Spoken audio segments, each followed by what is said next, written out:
tourists are using boats to get dangerously close to lava from Hawaii's Kilauea volcano flowing into the sea, while 176 homes have been destroyed and ash is rising a mile into the air.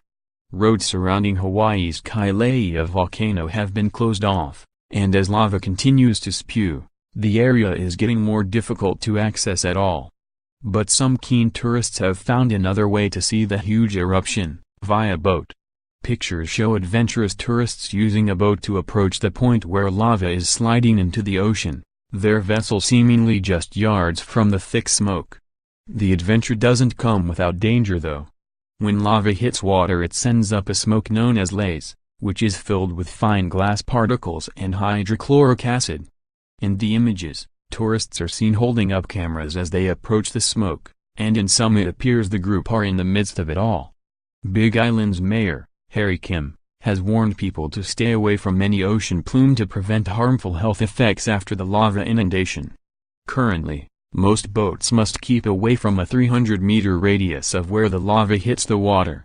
A spokeswoman for the U.S. Coast Guard told DailyMail.com the area was decided on by the USGS, the Hawaii Volcano Observatory and the Coast Guard, and that there was a second, closer number for some tour operators. She said because the volcano had affected so many locals, only one operator was currently believed to be running, and confirmed they had a waiver from the safety zone. The operator has permission to approach closer because they have proven they have the proper equipment and experience to operate closer to lava, she said. But they must still remain a safe distance away. There is still risk involved, but it's a mitigated risk. The spokeswoman said the Coast Guard and scientific bodies working on preventing any avoidable harm from occurring during Kilauea's eruption. She said there was great interest from people wanting to see the phenomenon, and all three organizations wanted to see it done safely and with the absolute minimum risk. Lieutenant John Bannon told DailyMail.com the distance operators with a waiver could travel towards the smoke changed constantly, but was quite lenient. Based on the lava hazards, we have allowed approved operators the discretion to get as close to the lava as they feel safe, he explained. At other times we've restricted access to various distances. It's a moving line based on the lava activity, or threat of a bench collapse. Applying for a waiver is a difficult job, with operators needing to provide detailed information on their safety system, mariner background, their vessel and the safety equipment on board.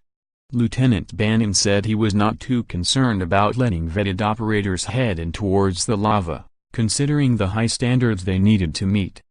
It's the paddleboarder, kayaker, wanting to get that selfie, that becomes our next search and rescue case, he said.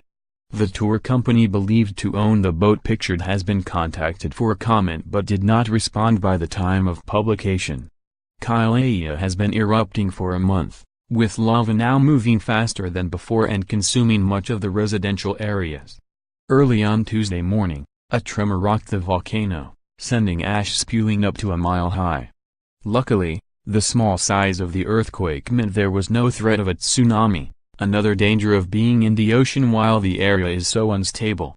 Similar events are expected to continue for months, Cindy Preller, geologist and duty scientist at the Oahu office of the National Oceanic and Atmospheric Administration, told ABC News. The volcano is active and when these eruptive sequences get underway it's doing exactly as it's supposed to do, behaving as it should, she said. On Sunday, the National Guard airlifted 2 men and a woman from an isolated area to safety after they became surrounded by fast-moving lava. Nearly 400 evacuees stayed at shelters on Saturday night, including people from Kapo'o beach lots and Vacationland, with cell service not working in the area.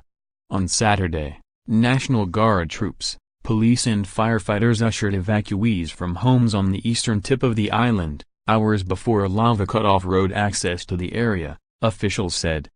Jessica Ball, USGS volcanologist, said on Sunday that lava was continuing to fountain from Fissure 8, and is feeding a lava flow that has wrapped around the Kapo'o crater to the north and has entered the Vacationland neighborhood. Lava entered Green Lake at about 10 a.m., June 2, forming a large steam plume, and by 1:30 p.m. lava had filled the lake and boiled off all the water. At 7 a.m. on June 3, the flow front had entered Kilauea beach lots and was about 50 yards from the ocean. We estimate that the flow front is moving roughly 250 feet per hour, but be advised that this could become faster or slower at any time. There is now no access to vacation land, Kilauea, or highways 132 and 137. There was a weak flow from Fissure 16, but it has not advanced far beyond the vent. At the summit, earthquake activity was low and ash emissions from the Halemaumau crater were weak. However, gas emissions remain high and we expect small explosive events to continue.